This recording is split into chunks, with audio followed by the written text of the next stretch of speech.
And good afternoon. You are rolling on the road with Dr. Kimberly and Dave. Dave is still trying to find his link in his email. I told his truth. I did. Oh my goodness. And there he is. He found it. Guess what? Opa.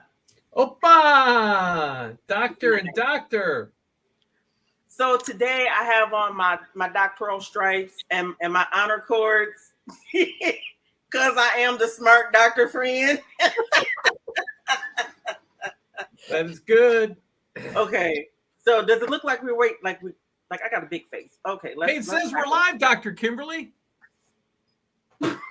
One of those corners. That One corner. of the corners. No, that corner. No, that one. This doesn't have a mirror image. It has like a. Anyways, that's irrelevant. Dr. Kimberly, we're live. We are live. But you're frozen. Oh, there you go. No, I was just changing to a big screen so I could see all this better to see you with, my friends. I just you can see the vacuum cleaner. I'm sorry. There we go. Let's turn that a little bit more. So you are rolling on the road with Dr. Kimberly and Dave. Today is Tuesday. Can you believe it? The 22nd of March. 22. It is. So if you are watching the replay, yes, we've already had the show, but the information is still relevant. It is not outdated. And she just giggles. I am so excited. Many of you know that we started May 7th of 2020. So May 7th of 2022, it will be 2 full years that we have been rolling on the road together. And oh my gosh, so I'm really excited because Dr. Karla Black has been rolling with us from the very beginning. And I'm telling you, just all of the love that we have gotten from the Kent County Health Department has just been phenomenal. They have come alongside of us to keep you and our community updated on what's really happening. And so we were having this wonderful conversation in the backstage. I don't know that all of it, if we can. It's kind of, yeah, well, you know, folks, that's the R-rated version that you have to pay extra for. Those are for the subscribers, yes. Paid content. Patreon. And I'm telling you, it was very much so adult content. And if you would like to see what happened before the show, please inbox us and we can get that right over to you. But but today we're going to be serious, kind of, sort of, as we are riding the COVID wave, as we're trying to figure out, are we in an endemic, a pandemic? Oh, Jesus. Jesus-demic? What? Hey, we're a non-sectarian organization here, so we can't have any of that. I'll put my mask on. At 5 o'clock, I can take it off for a Jesus-demic. But we on a serious note, Dr. Kimberly, start firing up those questions because I've got follow-up questions for Dr. Black. Okay, so where we are right now, she more than has the credentials. I just want everybody to know that I got a couple of credentials as well, that they are real. I didn't get this from the Hobby Lobby or anything like that, or order this off of Amazon. Yeah, you can see the degree back there behind me. But on a serious note, I think we all are in a quandary, because just like with many things, we think that if we can take a pill, get a shot, then I don't have to worry. I don't know about anybody else, but that used to happen a lot when I was in the Navy. Hey, we're going out to sea. We're going to hit a couple of ports. And when we all get back, everybody's getting a pill and getting a shot. Because if it burns if it's burning or itching, we got a pill and a shot for it. And but we weren't dying from anything. And the seriousness of COVID is that some people still don't have a shot, and everybody doesn't have access to a pill if they have been exposed. I personally, as many of you know, Dr. Karla Black walked me through the whole process right here live on Rolling on the Road with Dr. Kimberly and Dave. And we looked at the medical part of it. We looked at the science. We looked at the personal. And we made the decision that I could get the shot. We even had backup plan if anything went wrong. So I did have my Benadryl and my EpiPen right along with me. And I had the same side effects as everybody else, the sore arm, maybe a little bit feverish, because my body had not had anything in a very long time because I was on immune suppressant drugs, as I've had cancer a few times. And, so we went in this with our eyes wide open. And now that we have enough medical science to help people, I believe that people are taking advantage. And I don't believe that this is over, but who best to tell us but someone who has an epidemiology background as to is COVID really over? Well, well, This way. Okay, this way. yeah, that way. Yeah. Weird. I'm just gonna, while you're thinking about that simple question, because I too want to add my thanks to Dr. Kimberly's, because I remember first person I reached out to was Adam London, Pat Draper, and they're like, well, we're kind of smart, but you got to talk to the really smart people, and they threw you at us, Dr. Black. and exactly. And so it truly has been a pleasure and an honor for you to instruct our viewers about what's really happened in this throughout the last 2 years. And yeah, so it's been awesome. So is the pandemic over? Good question. I'm gonna be it's I don't want to say it's over. By no means is it exactly over. Are we in a better spot right now? Yes. Looking at Kent County specifically, I know a lot of your viewers aren't necessarily in Kent County, but looking even across the nation, we are in a much, much better spot than what we had been.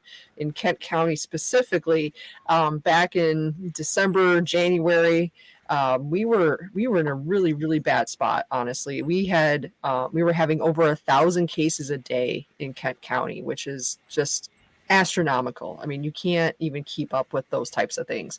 But now we're down to about 30 cases a day over a 7-day average, which is phenomenal compared to where we were. And about 40% of our tests back in that January time period was they were positive, and now we're down to about 4%.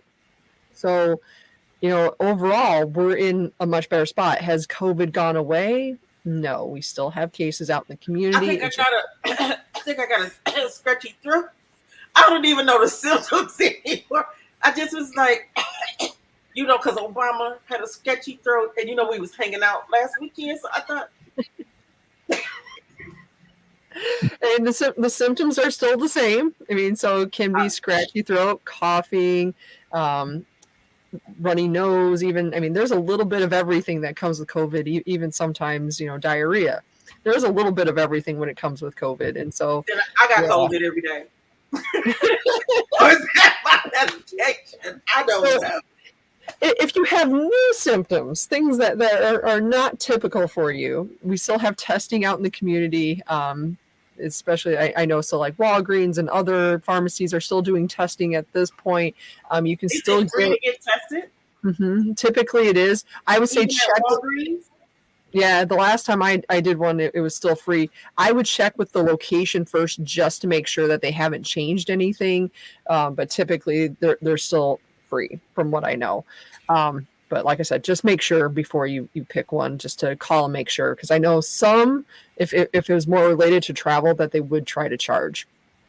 So it just kind of depends. But especially if you have symptoms, though, it's still a good idea to get checked out. I mean, we still don't want people getting COVID like that. So of course, if you have some new symptoms, get it checked out. But also, if you've looked outside recently, things are starting to kind of turn green again. We're getting away from the nasty winter, and so people's allergies are going to start kicking up again. So if you typically have allergies, just maybe be a little suspicious if maybe you were around somebody that might have been coughing and hacking, or if your allergies aren't presenting in the way that they normally do.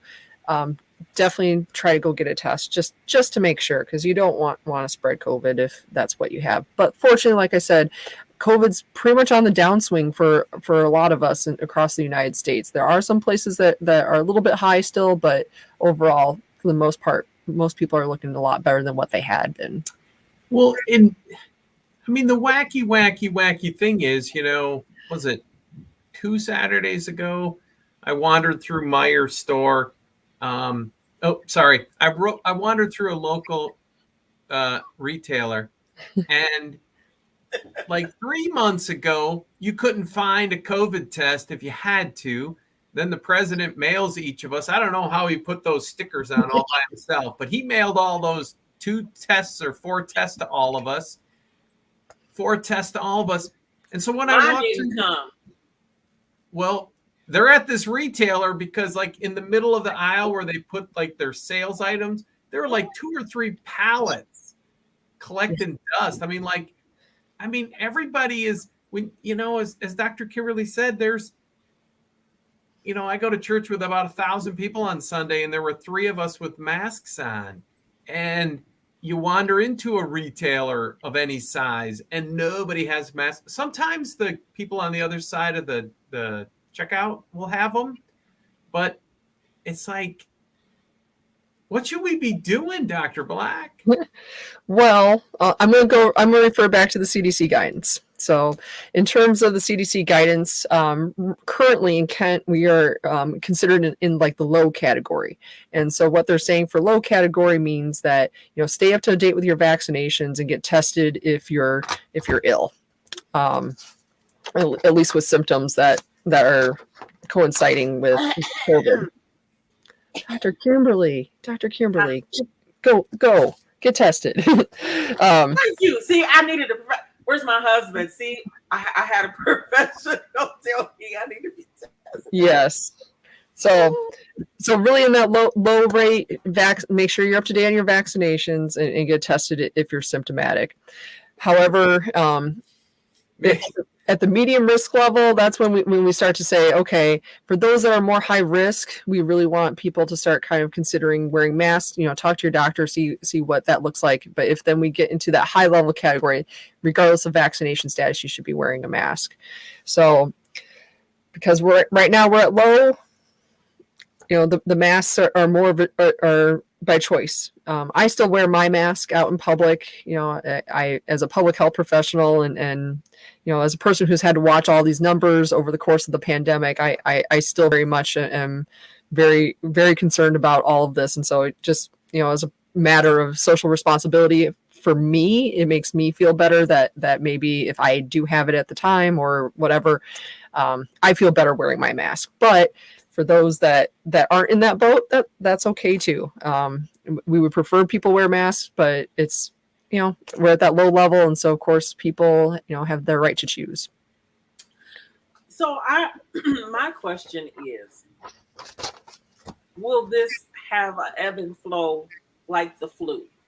And, each year, you get a flu shot, but they'll say, oh, there's been some changes to it. So this is a new mixture, new vaccine from the one that you had last year. Well, you know what? I had it just 6 months ago. Well, guess what? We found another variant. So we came up with another vaccination. Do you believe that COVID will do the same thing? That as more people are not wearing a mask, they're feeling more comfortable. Me personally, even if there is a pill, even if we do have, great medications at this point that can really help you, I just don't want the inconvenience of being sick. Period. .com. I just don't want that. I just Yeah. don't want the opinions. But, we know that as a virus travels from person to person, that everybody's body is a little bit different. And so it starts to mutate a little bit. And then before you know it, we're back and it's almost wintertime because everybody's all excited with their little hot pants on and no mask and hugging and kissing and all that other kind of wonderful stuff. And that's social distancing. And then all of a sudden, here it comes. Here it comes. The zombies. Zombies back. How you doing, girl? Yes. And then next thing you know, he's all in here and all down in here. And it's like, ooh, he's like, whoa, hey. And you're like, I mean, that's just a visual. I want people to understand what this looks like. So then and then he's like, oh, I've been with her. Let me just go over here. Hang out with somebody else. And he's taking a part of you and he's going to take what he had, what he brought to you, what he got from you. And then here we go. We're going to go hang out with Dave. Let's go to Dave. Because I've seen Dr. Kimberly in public. She was telling me about that now that you actually got to see each other in person. And all that stuff. Okay, so this is what happened. We were talking and other people didn't have masks and they were just like, oh, and I was just like, really? What?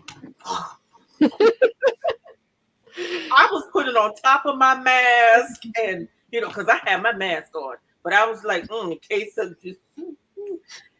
So I'm really trying to work on this because as everyone knows, I'm running for state rep for the 79th district, shameless plug. And it's just a statement of fact, not advocacy. Mm-hmm. And I'm going to have to be out there. So this show is really important to me. How do I keep myself safe and the constituents in the 79th district, and respecting their right to wear or not to wear a mask? How do we stay safe? Okay, so I'm going to go back to kind of one of your earlier questions about vaccines. So do I think that this is going to be kind of a seasonal thing? Probably so. That's my guess right now. I could be wrong, but I know that Pfizer and Moderna, two of the companies that had the initial vaccines, that they are working on Omicron variant vaccines right now. I haven't heard if they're going to put them out at this point, but I know that they are working on them. And of course, too, that there could be other variants, just like you demonstrated, Dr. Kimberly, very well. I don't know why I'm even here anymore because you got the science stuff down. Like you got it. You don't need me anymore. But like you were saying, get those cords out. And absolutely. As the virus travels from person to person, viruses are not the greatest at keeping themselves the same. And so they mutate. And so the more mutations that happen, the more variants we can see. And so, of course, as the viruses keep traveling all across the world, I mean, just because we have higher levels of vaccination in the United States compared to some other places in the world, doesn't mean that we're not going to get the variants from other parts of the world, and other things might develop here. And so it's going to be challenging to keep up to date on these things. And so they're probably going to have to make new vaccines as things change. So it very, very well could be like the flu, that we're getting annual COVID and flu shots just because you got to take a guess on what's going on. So just like your flu vaccines, you gotta kind of make sure that you get those every year. I mean, without going to the whiteboard that's behind me, I mean, you mentioned that if Pfizer and Moderna are working on an Omicron variant, what variant did the original vaccines get developed for? Because having studied Greek, Omicron is not the first letter. So there's a lot of variants, and then there's like Omicron Part B. And so like wasn't Delta one of the first big ones? And so are we protected from Delta? Are we afraid that Delta's going to come back? I thought once the variant kind of runs its course, it's done. And then we're on to, after Omicron comes pie. I'm waiting for the pie. I'm waiting for pie. I want pie too. Pie. Pie. Okay, so going back to variants, so the original COVID-19 vaccines were based on what we called the wild type strain. That's what we call them in science. And so, yeah, it's the wild type. Woo, big party. Sounds like our children, Dr. Kimberly. The wild type. Yes. Wild type. So once then that wild type started to mutate, the first major variant that we saw was alpha. And that one was, gosh, that seems so long ago now at this point. That was the B117. So that's before they started kind of calling them alpha and all the other things. And so as they started to find more and more of those variants, some of them took off, kind of like alpha did. But then also we didn't really see any beta. I think there was an iota for a while. That one didn't take off. But then we hit delta, and that was the one that really started to take off. And it took a while, especially here in Michigan. So I remember I was on vacation in Florida when things were kind of low. And right after I left, delta took off in Florida. And so that was in July of last year. And so, I mean, delta hit the South incredibly hard.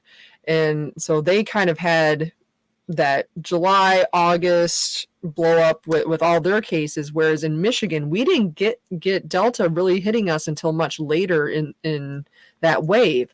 And so I think we were riding Delta a little bit more around late October, November-ish, but then came along Omicron. And so Omicron kind of pushed Delta out of the way for us. Whereas like in the South, they had a wave of Delta, they had a little bit of a break, and then they got Omicron. Whereas in Michigan, we went Delta, kind of came down a little bit, and then, oh my gosh, Omicron, and we shot right back up again.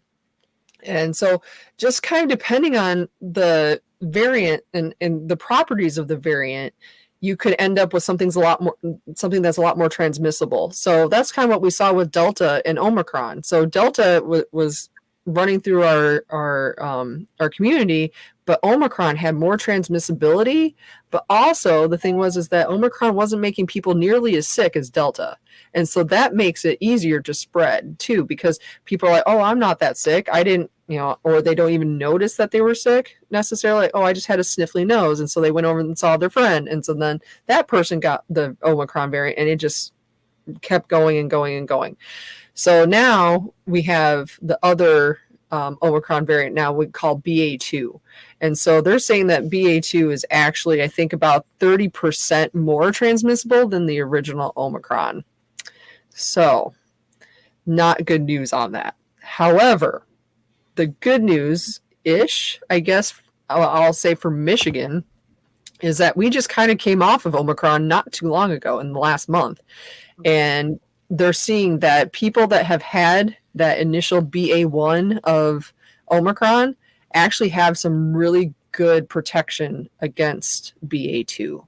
So that's why we're kind of hoping and also seeing so far across the United States, we're not seeing BA2 really pick up that fast. I mean, we're seeing more cases of it, but we're not seeing like that really big ramp up, those huge spikes in cases. So that's a really good thing so far. So I know that CDC is certainly keeping an eye on it, but we have started to see more of BA2 kind of displace that BA1 version of Omicron. Wow. Yeah, I get a lot of my news here, like not here, but what's that? You get it from the milkman? I get it from the milkman, but then the milkman tells me to go to the Washington Post, and like they gotta get rid of the Omicron spike because it makes all the other numbers so teeny. It does. And so it's like, as you were kind of saying last summer, at least across the country, it seems like we had it licked. And then we had a little dip here in September, but then a nice little dip again. And then the milkman started spreading it again hard in Omicron times. December, like 145,000 cases, December 15th. But now we're down to 32,000. Mm-hmm. This is across the whole country, of course. Yes. Of course. But we were down to 11,000 back in June last year. Yeah, I mean, here in Kenton County, where we're at right now is with about 30 cases a day. And looking back, that's about where we were at the beginning of August of last year. Wow. So we could still get down further, because I know even earlier in the summer, so like around, I think about mid-June, we were actually sitting about 15 cases a day.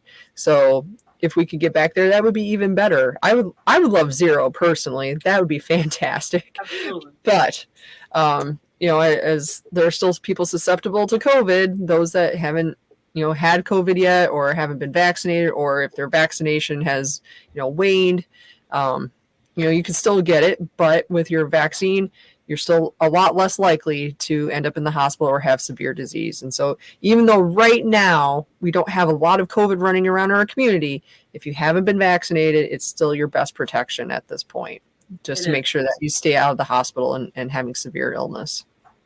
Well, we are so excited. It is now 4:25. Can you believe it? Time really flies when you're having a great time. But today we are talking about something very serious. Where are we standing right now with COVID? You are rolling on the road with Dr. Kimberly and Dave. And our guest today is the illustrious Dr. Karla Black. Yes, who works at the Kent County Health Department. She has been a great, great, great friend to Rolling on the Road and has been with us from the very beginning, May 7th of 2020. Wow, guys, can you believe it? I can't. But we want to give a quick shout out to Vertanji, who is watching all the way in Detroit. We want to say hey to Maddie, who is watching us all the way down there in, I want to say Little Rock, Arkansas. Yeah, I want to say that. And we want to say thanks to Amber, who, she's always going to make sure she's keeping us, in line. She's watching us all the way from Holland. And I see we have Bethany who's watching us. Thank you, Bethany, for tuning in. We greatly appreciate you. If you guys don't see the live show, you can always go to Rolling on the Road on Facebook, or catch us Rolling on the Road on YouTube. Please like, share, subscribe, and you can watch the replay. Trust. The information does not expire, because we have some really great information here. So, I'm sneaking in right now, and I'm going to put you both on the spot slightly, because Karla, without getting too heavy, deep, and real on live on air,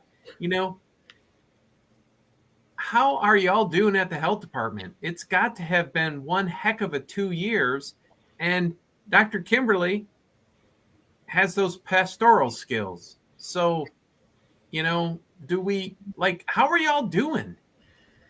Wow. Great question. Excellent question. Excellent question.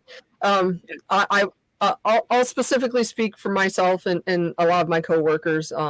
It's honestly been hard. It's been really, really hard trying to work through COVID and just trying to always try to do what's best for our communities. And, there's always changing information. There's always change in guidance and different things. And it's just continuously pivoting and changing and trying to, follow all the science and everything like that, and trying to help our communities as best as we can.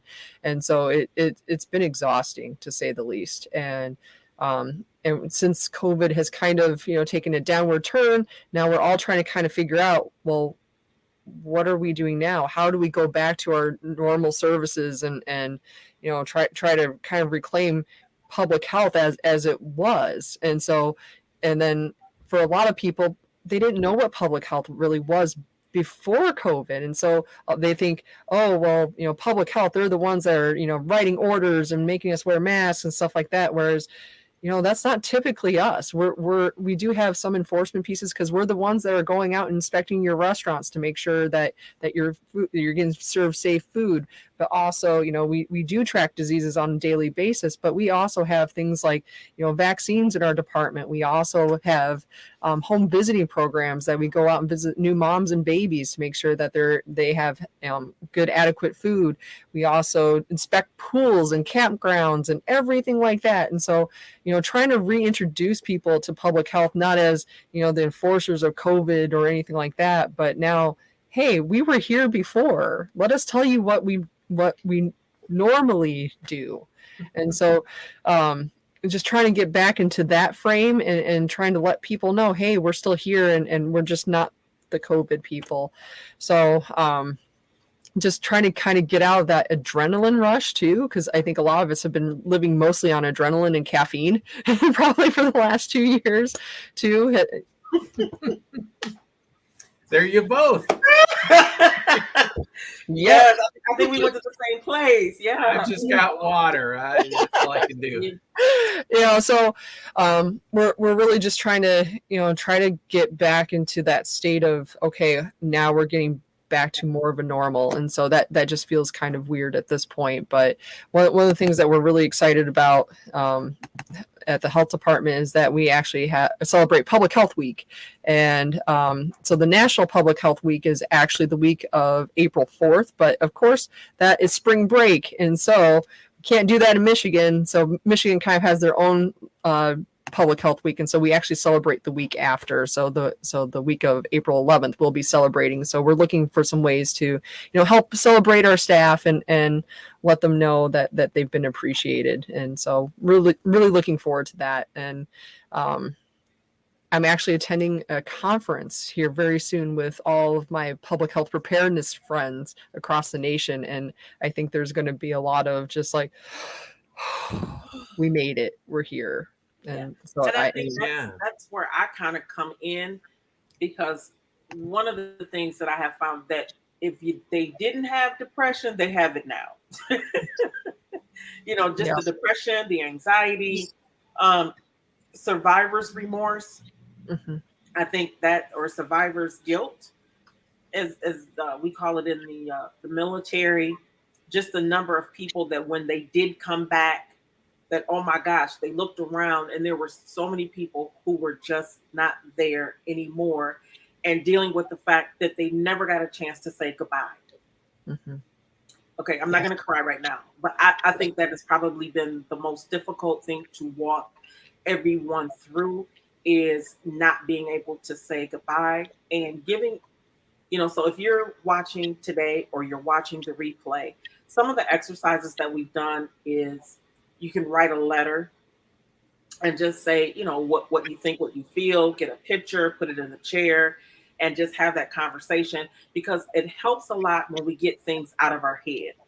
We have a lot of things going on, and it's like, well, they're gone. It's not going to make a difference. They can't say anything back, but it's not in your head anymore. And if you have another person who can stand proxy, for you, say, okay, you're going to be my mom today because my mom is gone.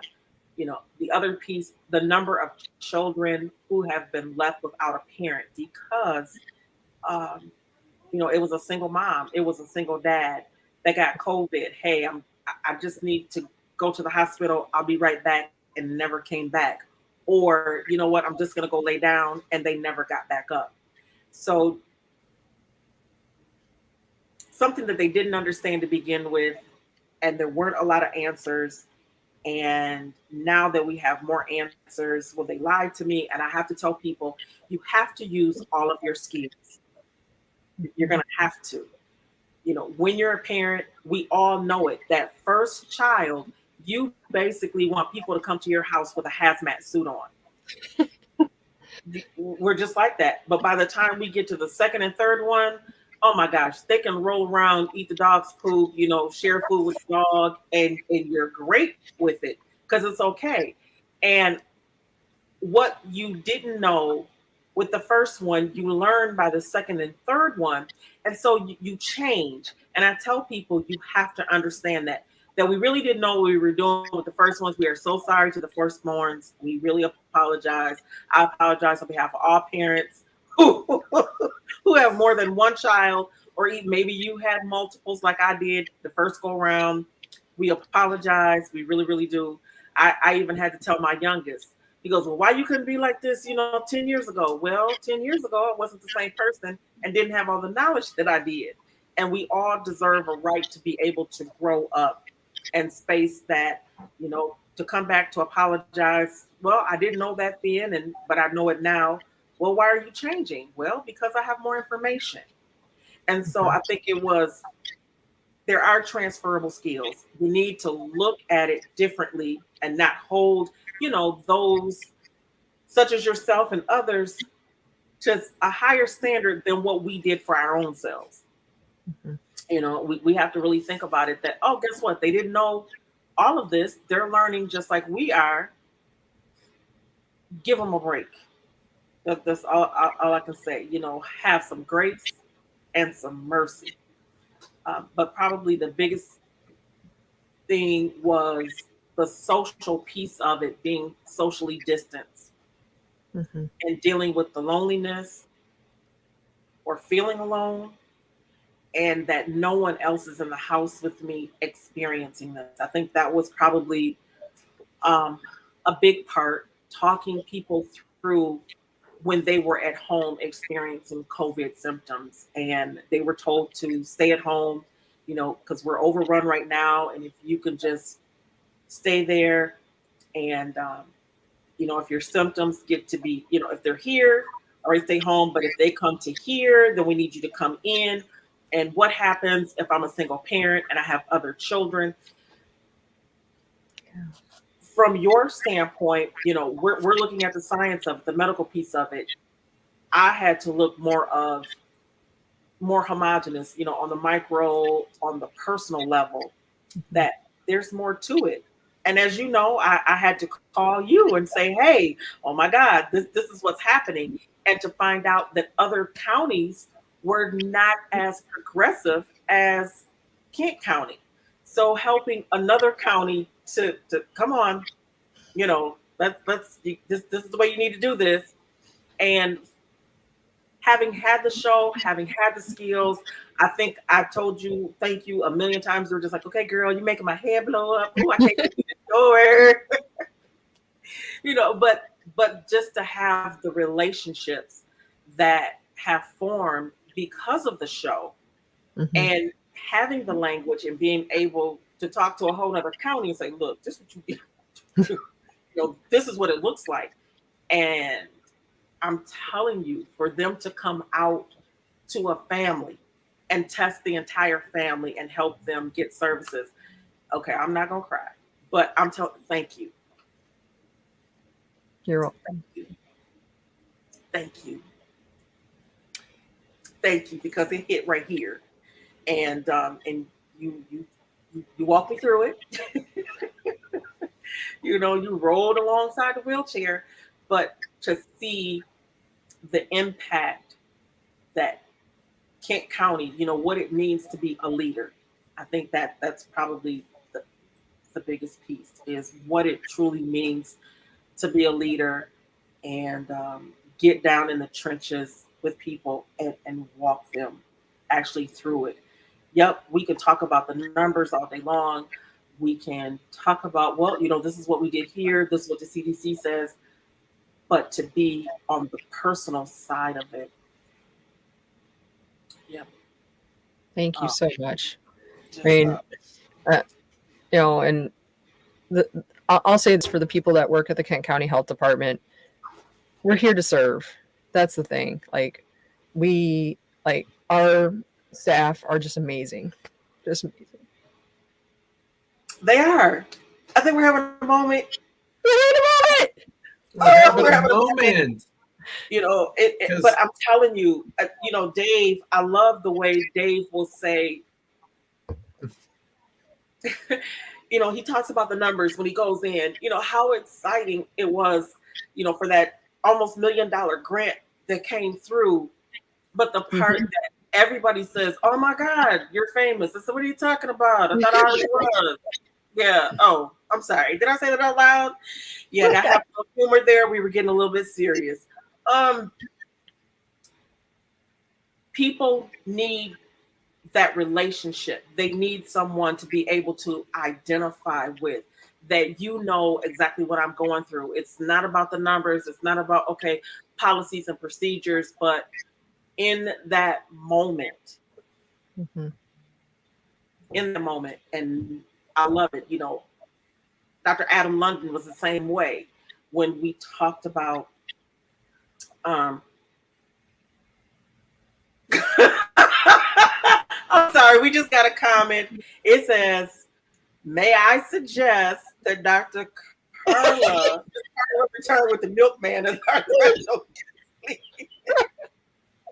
We want real data. The milkman is not allowed on the show. The milkman was the source of way too many rumors and misinformation.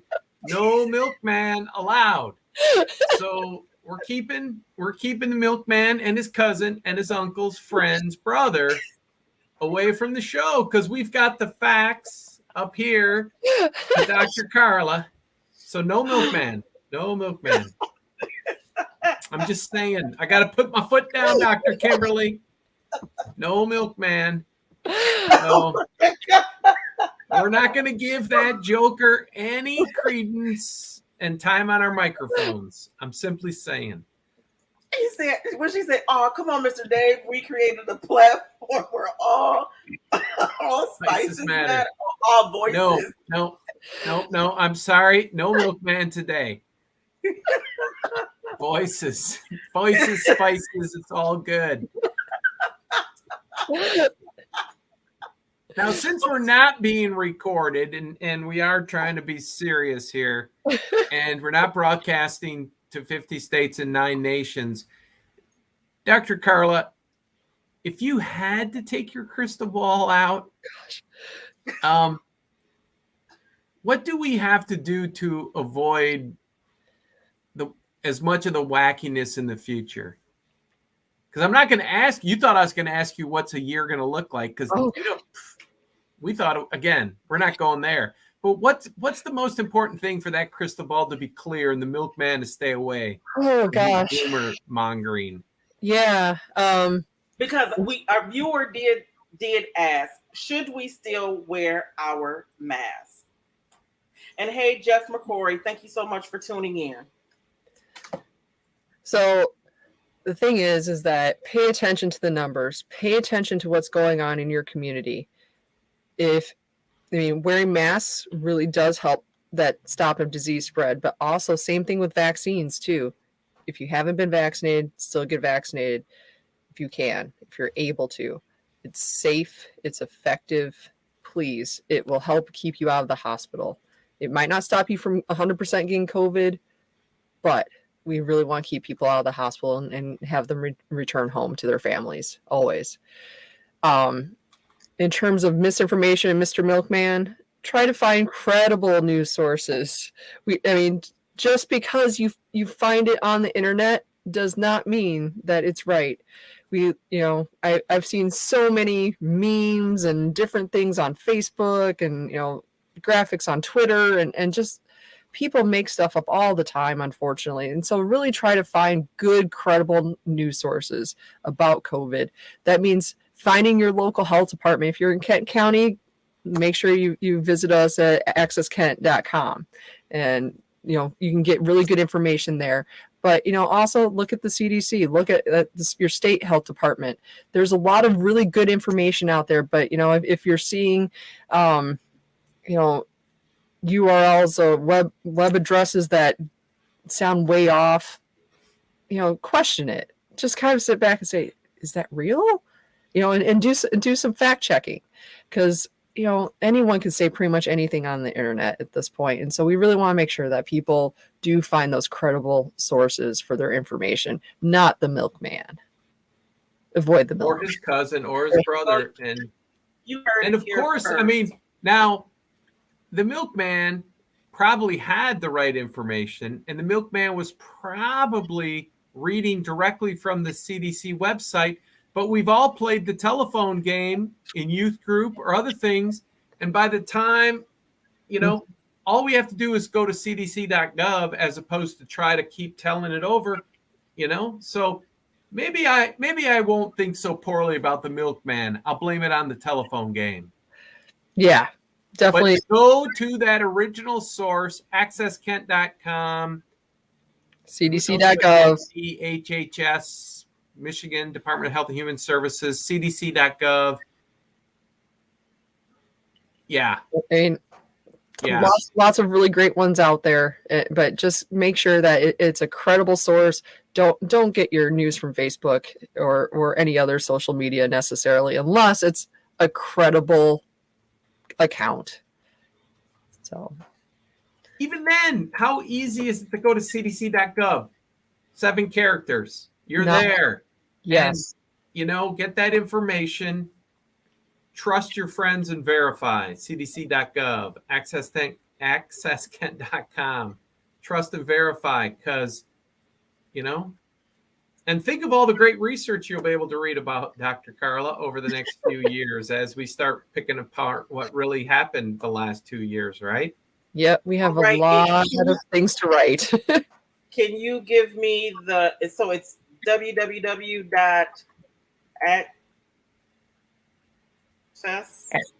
accesskent.com. Alrighty. So those of you who will be watching the replay, we will have that, boom, right there, where you can get good information about what's going on. And I'm sure there's a link to the CDC there as well. Yep, you can usually get to some of the CDC information based on our website too. So, okay. or people can just visit CDC.gov. Like Dave said, just 7 little characters. And then if I go to CDC.gov and I hack into like the actual medical language and like I have no idea what this means, is there like a CDC.gov for average people? Well, they probably try to write it for average people, but sometimes you doctors forgot how to speak average peopleese. Yes, I'm just going to say that. That's true. I just coined a phrase, average peopleese. Average peopleese. So one of the things that CDC does try to do is that they put out a lot of good infographics. So while CDC is kind of like that research group and they might have a lot of those non-everyday peopleese on there, like looking for those infographics and all those things are really, really helpful. But of course, we're not perfect when it comes to everyday peopleese always. And so, if you see something from us that's not as peopleese easy, I don't know what you want to call that, reach out to us. We want to make sure that if we have an infographic and somebody's like, what does that even mean? Tell us, nicely, please. And yes, we try to have. I am the Amacrine, and I'm gonna hang out with you. Oh, I'm gonna get all in you, and I'm gonna take everything you got, and then I'm gonna go over here to another person. That's an infographic. So hopefully, yeah, just saying. Yes, pictures. We love pictures. We love stuffed animals. We love all those things. Average peopleese. She said the official language of Olympicans. Olympicans.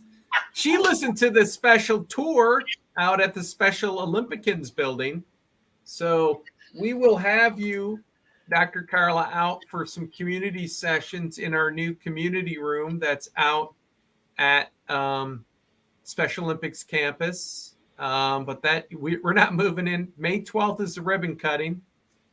And then again, I'm not joking, just having some great sessions, education, some advocacy. We'll advocate, you educate, because I don't know if you can advocate between 9 and 5. Nope. All right. So you educate, we'll advocate. Love it. Because like we had an awesome, I'm going to use the word awesome because I didn't talk that much. Last Friday, we had a Black and Brown community conversation at the United Methodist Community House. Dr. Kimberly might have been there. And we, the first issue we discussed with healthcare, and we've been talking we've been talking for a long time, but we've been talking for 2 years on Rolling on the Road about the disparities and how COVID really put a spotlight on the disparities based on race and disability, and you put those two whammies together. And so we've got a lot of work to do coming out of the pandemic because many of us don't want to return to normal. We want to go forward to fantastic. Oh, there's a new one, forward to fantastic. I want a t-shirt. I have a t-shirt for both of you, but that's the next episode. But yes, forward to fantastic. Can you guys believe it? We went over our time. We know that you're really, really busy, and we want you to come back again. So we don't want to just, monopolize all your time today. We want to say thank you so much for coming. Woo! Thank you, thank you, thank you, thank you, thank you, thank you, thank you, Thank you for having me. I'm so appreciative that you actually keep having me back. And so I really thank you. We like smacked people up. Here we go. Hashtag. I'm telling you, I think that we need to hire Amber. Look at that. Hashtag forward to fantastic. Forward to fantastic. I'm just saying. I'm there. I'm there. Really, really great. I know that we laughed, we joked, but in the middle, it was sandwiched with some really, really great information. Again, if you're watching this on the replay, the information is not outdated. And you can see scrolling along the bottom where you can go and find, if you are in the Kent County area, www.accesskent.com, or go directly to the CDCgov. But I think that we tried to cover just about everything, I think, from the variants up to what the latest variant is. And, when in doubt, go get vaccinated, have the conversation with your doctor, and wear a mask, and just carry little, I'm just saying. But really, we want to just take a moment for all of you who have lost someone to COVID. We know that this is no laughing matter. And please, please, please, please, please reach out to, your local clergy, have those conversations. If you're not feeling well, please, especially mentally or emotionally, have a tough time with it, or you've lost someone.